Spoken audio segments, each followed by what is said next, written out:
What does it feel like to run a marathon? If you landed on this post, you're smart. Believe me, I have run 4 marathons and never once thought to research what it actually felt like before doing it. Prepared? Not so much. Instead, I decided to learn the fun way by lacing up my shoes, taking off from the finish line, and seeing what happened. First, let's get real. Running a marathon feels like a never-ending practice in pain tolerance.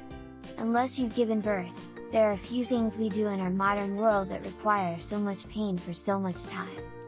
That said, there's a reason why I didn't quit running marathons after my first. There's also a reason why many people run marathons throughout the year and the business is booming.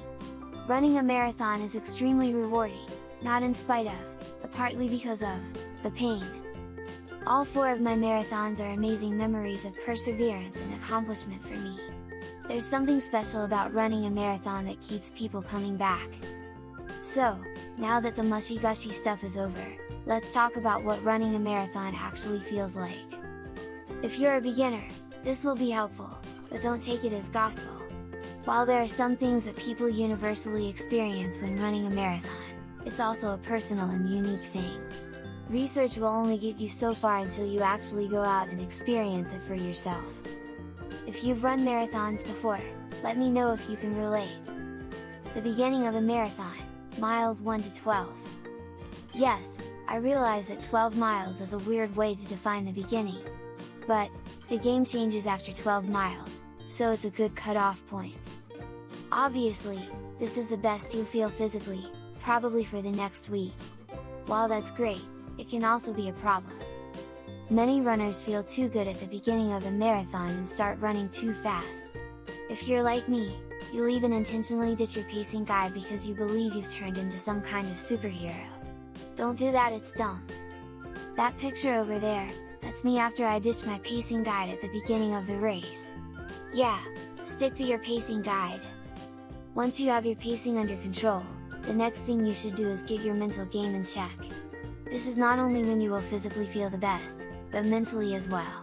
By mile 17, you won't care about anything other than swearing and putting one foot in front of the other. What pace should I be hitting? When should I take my fuel? Are my shoes tied? More important than you think, these are all things you will have obsessively planned for before starting the race, so it's likely this will be a quick run through of your checklist. It's important though, as things might get a little more messy as the miles go on. The beginning of a marathon is when my breathing gets the most out of control, which can be really frustrating. The adrenaline, nerves, excitement, and fast pace usually leave me huffing and puffing and off of my breathing game. Rhythmic breathing has been a huge help with calming down and re-regulating my breathing pattern. If you haven't checked out rhythmic breathing, it's worth doing. It not only helps me calm down during a race, it helps me use my breath more efficiently, which helps me run faster. Speed gains from breathing? I'll take it! Okay, now that we're past that exciting 10-mile stretch, let's talk about what the middle of a marathon feels like. The middle of a marathon, miles 12 to 20. Now that the excitement of starting the marathon is beginning to wear off, you'll notice that your brain starts to pipe up and give you doubts. Here is just a sampling of what my brain rewards me with. Are we really only 12 miles in? Can't you count? That means we have 16 more. Whose dumb idea was this? Maybe we should change the podcast for listening to every 5 minutes. I'm bored. For me, distraction is the key to getting through the middle of a marathon. You'll start to notice some physical discomfort, but if you manage to get a hold of your pacing, it shouldn't be worse than what you're used to in training. The number one thing I feel at this point is boredom. It's like leaving an amusement park as a kid. Just a few minutes ago, it was exciting, crazy, entertaining, and emotion-filled. Now, there are only a few people around, nothing exciting is happening, and you're left alone with your thoughts. By the middle of the marathon, the pack of runners will have thinned out a bit. Unless it's a small race, you probably won't be alone, but the feeling of camaraderie will change. This is when a lot of people get in the zone and it becomes much more of an individual experience. It's you and the road. Preparing for the boredom at this stage of the marathon is an important thing to work on in training. Come up with mind games you can play to keep yourself entertained, pick out some of your favorite podcasts to listen to, or simply do everything you can to not think about how bored you are. The end of a marathon, miles 20 to 26.2. Alright, now we get to the good stuff.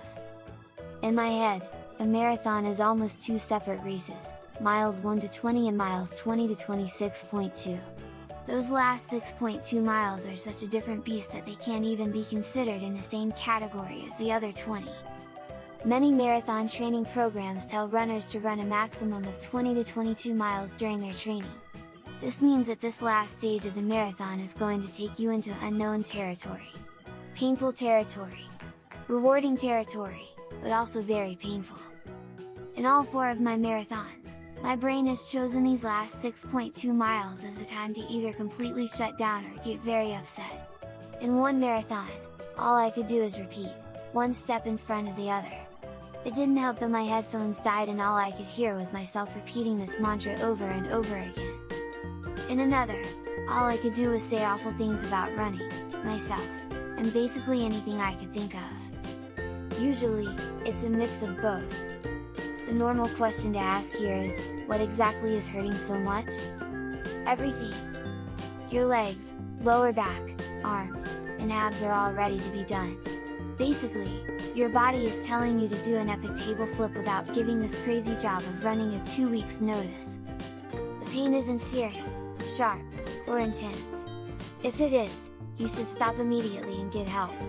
The pain I normally feel during that last 6.2 miles is like the worst type of ache imaginable. It's like your entire body is as sore as it has ever been in your entire life, but you still need to keep moving anyway. I have a rule that I never stop or walk during a marathon. Yes, this is a nice goal and everything, but it's also really practical. These last miles will go against all of your body's natural instincts. Your body will think you're crazy and will do everything in its power to get you to stop. The second you stop or walk, it will be very hard to start back up again. Not only will your brain rejoice over the break and try to convince you to quit, you will lose the momentum you had. Even in these few seconds, your muscles may start to tense up and get stiff. That doesn't help. Momentum is really key in these last few miles. If you stop, you'll need to propel yourself forward again. While this seems like a small thing, it's not. By the end of a marathon, putting one foot in front of the other is hard enough without taking the energy to start and stop. Keep yourself moving. A quick note about the point 2, people who don't run don't understand why we all care so much about the point 2. You run 26 miles, what difference does point 2 make? Well, that's the point. We've run 26 miles, so the point 2 makes all the difference. Oh, say that the finish line of a race is a magical mix of emotions is an understatement. All at the same time, you're in more pain than you could ever imagine, more proud of yourself than you ever thought you could be, and extremely overwhelmed. It's easy to get caught up in the excitement and emotion of it all and forget that your body just did a really incredible physical thing. Yes, it is actually easy to forget. I know, it's counterintuitive and surprising. Even though you've been focused on the physical pain for countless hours now, your emotions take over. That's why this next point is so important. Keep moving. Your body will want to shut down, but don't give in. If you sit down, you won't be able to get back up again and you'll be in more pain than if you had forced yourself to walk a bit.